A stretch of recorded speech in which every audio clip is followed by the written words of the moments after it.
சின்ன வயசுலயே அம்மாவை இழக்கிறது எவ்வளவு கொடுமையான விஷயம் இல்ல? ஆனாலும் உங்க அம்மா கொஞ்சம் யோசிச்சிருக்கலாம்னு எனக்கு தோணுது. அதாவது இந்த காலத்திலே பொண்ணுங்க போலீஸ் ஆகுறது பெரிய விஷயம்தான். ஆனா அவங்க அந்த காலத்திலே படிச்சு பெரிய போலீஸ் ஆயிருக்காங்க. ஊர்ல எல்லாரும் அப்போ உங்க அம்மாவையும் குடும்பத்தையும் எப்படி மதிச்சிருப்பாங்க இல்ல? அந்த மதிப்பையும் மரியாதையும் காப்பாத்திக்கிட்டு அப்படியே இருந்திருக்கலாம். அதை விட்டுட்டு அவ ஏதோ கேங்ஸ்டர்னு சொல்றாங்க, அவன் கூட எதுக்கு வம்பு வச்சுக்கணும்?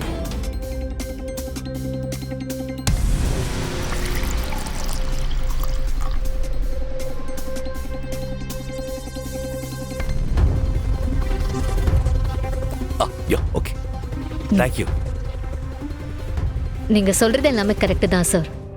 எங்க அம்மா அவ்வளோ ரிஸ்க் எல்லாம் எடுக்காம இருந்திருந்தா அட்லீஸ்ட் இப்போ உயிரோட என் கூடவாச்சும் இருந்திருப்பாங்க. Yeah right. பட் எனக்கு ஒரு விஷயம் மட்டும் புரியல சார். இந்த ஊரே என் அம்மாவை பத்தி தப்பா தான் நினைச்சிட்டு இருக்காங்க. ஆனா என் அம்மாவை கொன்ன ரவுடியையும் இப்போ வரைக்கும் இந்த ஊர் தப்பானவன் தானே சொல்லிட்டு இருக்கு. அவன் கொன்னு என் அம்மா இறந்திருக்காங்கன்னா அப்ப என் அம்மா எந்த தப்பும் செஞ்சிருக்க மாட்டாங்கன்னு தானே அர்த்தம். Yeah correct. எனக்கு எதை நம்புறது நம்ப கூடாதுன்னே தெரியல சார். சரிங்க சார், நீங்க காஃபி குடிங்க, நான் வரேன். Thanks for the coffee.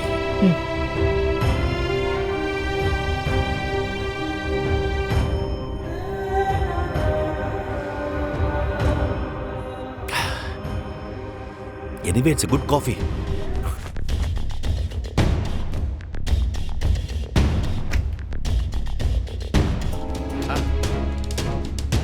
அப்பா, நீங்க ஓகே தானே?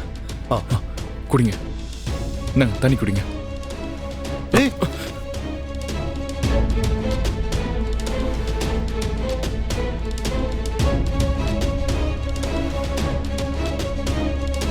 யாருக்கு யாரா தண்ணியை கொடுக்கறது?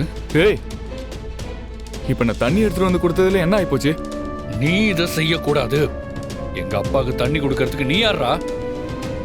கபிலா, என்ன நடந்துச்சுன்னு உனக்கு முதல்ல தெரியுமா? பா, என்ன வேணா நடக்கட்டும்பா.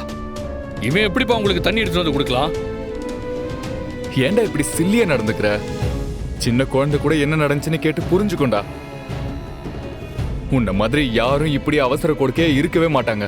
டேய், மரியாதையா பேச சொல்லிட்டேன். டேய், நீ பாட்டுக்கு வந்து தண்ணி பாட்டில தட்டி விட்டு என்ன மரியாதையா பேச சொல்றியா? டேய், தப்பு பண்ணது நீதானே, அப்ப ஒன்னதான் சொல்லுவாங்க. நான் அப்படி என்னடா தப்பு பண்ணிட்டேன்? இவருக்கு தண்ணி கொண்டு வந்து கொடுத்தது தப்பா? அப்படின்னா நீயே தண்ணி கொண்டு வந்து கொடுக்க வேண்டியதானே? என்னோட அப்பாவுக்கு நான் செய்வேண்டா, அதுக்குள்ள உன்னை யாரா வர சொன்னது? போதும், நிறுத்துங்க. என்ன நடந்துட்டு இருக்கீங்க? ஏன் வீட்டுக்கு முன்னாடி நின்னு இப்படி சண்டை போட்டுட்டு இருக்கீங்க ரெண்டு பேரும்? அக்கா, நான் இங்க கார்டனுக்கு வந்திருந்தேங்க. நான் உள்ள போகும்போது இவர் வெளியே வந்தாரு. திடீர்னு கால் ஸ்லிப் ஆகி கீழே விழ போனாரு. நான் உடனே பிடிச்சி உட்கார வச்சு இவர் குடிக்கிறதுக்கு தண்ணி எடுத்துட்டு வந்தேன். நான் குடுக்க கூடாதுன்னு இவன் தட்டி விடுறான்க்கா. டேய், நீ குடுக்க கூடாதுடா. டேய் கபிலா, நான் தான் என்னன்னு கேட்டுட்டு இருக்கேன்ல, அப்புறம் ஏன்டா இப்படி கத்திட்டு இருக்க நீ? கா, உங்களுக்கு வேணா அவன் முக்கியமா இருக்கலாம், ஆனா என்னோட விஷயத்துல தலையிடுறதுக்கு இவன் யாருக்கா? ஏய், நீ யாரா என்ன தலையிட வேண்டாம்னு சொல்றது? ஏய், நான் அப்படிதான்டா செய்வேன். எனக்கு என்ன தோணுதோ அதை தான்டா செய்வேன். என்னத்த செய்வேன்? என்ன என்ன? சித்தி, நியூஸ் பாத்தீங்களா? சித்தப்பா ஜெயிச்சிட்டாரு. ஆமா இந்திரா, நானும் இப்பதான் பார்த்தேன். எனக்கு அப்பவே உங்க சித்தப்பா கண்டிப்பா ஜெயிச்சிருவாருன்னு தெரியும். சித்தப்பா ஒன்னும் சாதாரணமா ஜெயிக்கல, 30,000 ஓட்டு வித்தியாசத்துல ஜெயிச்சிருக்காரு. கிட்டத்தட்ட 70% ஓட்டு சித்தப்பாவுக்கு தான் விழுந்திருக்கு. நடக்கிறதெல்லாம் கனவா இல்ல நனவானே தெரியலையே. மாமா எம்எல்ஏவா? இனி நம்ம குடும்பம் எம்எல்ஏ வீட்டு குடும்பமா? கடவுளே, ஐயோ சந்தோஷம் தாங்க முடியலையே. ஹலோ, சிவா. ஓகே. யாரா இலி? சிவா தான் கால் பண்ணாரு அண்ணி. வீட்டுக்கு வந்துட்டு இருக்காங்களா மாமா? அப்படியா? அப்படியா? சரி, நான் போய் ஆர்த்தி ரெடி பண்ணி எடுத்துட்டு வந்துடுறேன். சரி, வாங்க. எப்படியோ அண்ணி, அவ்வளவு போராட்டத்தை தாண்டி ஒரு வழியா இன்னைக்கு மாமா ஜெயிச்சு எம்எல்ஏ ஆயிட்டாரு. நீயும் சிவாவும் தான் இதுக்கு முக்கியமான காரணம். ரொம்ப தேங்க்ஸ் ஐலி. என்ன நீங்க எனக்கு போய் தேங்க்ஸ் எல்லாம் சொல்லிக்கிட்டு? நாங்களும் இந்த வீட்ல தானே இருக்கோம். அப்போ நாங்க செய்யாம வேற யார் செய்வாங்க?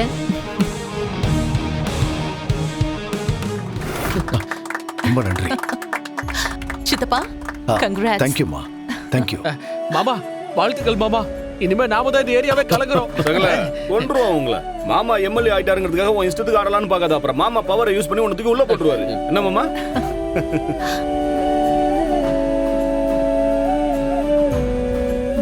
என்னங்க, நான் கும்பிட்ட எந்த சாமியும் நம்மள கைவிடல.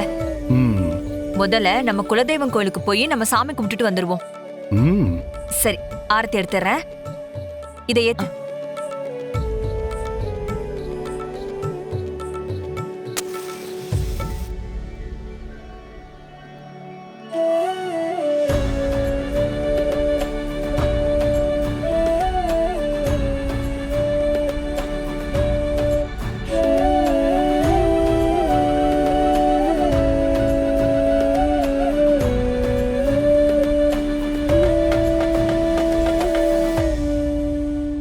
ரொம்ப நன்றி சார். எம்எல்ஏ ஆனதுக்கு என்னுடைய வாழ்த்துக்கள். Thank you, thank you very much. நீங்க நம்ம தொகுதி எம்எல்ஏ ஆனது எனக்கு ரொம்ப சந்தோஷம் சார். ஜனங்க உங்களை நம்பி ஓட்டு போட்டிருக்காங்க, ஜெயிக்கவும் வச்சிருக்காங்க. இந்த ஜனங்களுக்கு உங்களால முடிஞ்ச நல்லதை நீங்க செய்வீங்கன்னு நான் நம்புறேன் சார். இனிமே அதான் என்னோட முதல் வேலையே. கண்டிப்பா நான் செய்வேன். தேங்க்யூ. என் அப்பா என்னை ஏத்துக்கிட்டதுக்கு அப்புறம் அவர் ஆசைப்பட்ட முதல் விஷயம் இந்த எலெக்ஷன்ல ஜெயிச்சு அவர் எம்எல்ஏ ஆகிறது தான். ஒரு மகனா அவரோட ஆசையை நான் நிறைவேற்றி வைக்கணும்னு நினைச்சேன். இன்னைக்கு என் ஆசையும் என் அப்பாவோட ஆசையும் நிறைவேறிடுச்சு. எத்தனை தடங்கல்கள் வந்தாலும் எல்லாத்தையும் தாண்டி இன்னைக்கு என் அப்பா எம்எல்ஏ ஆயிட்டாரு. உன்னோட துணை இல்லாம இது எதுவுமே சாத்தியமாக வாய்ப்பில்லை. அதுக்காக உனக்கு நன்றி கடவுளே. எல்லாரும் நல்லா இருக்கணும்.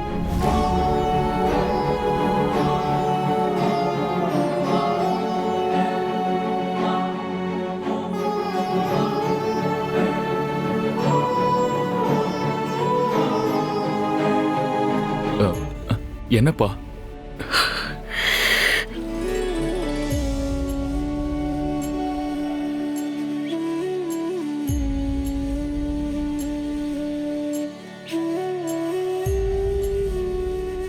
உன்னாலதான்ப்பா, எல்லாமே உன்னாலதான். இன்னைக்கு நான் ஜெயிச்சு எம்எல்ஏ ஆயிட்டேன். இதுக்கு நீ உன் உயிரையே பணைய வச்சியப்பா. ரொம்ப தேங்க்ஸ்பா.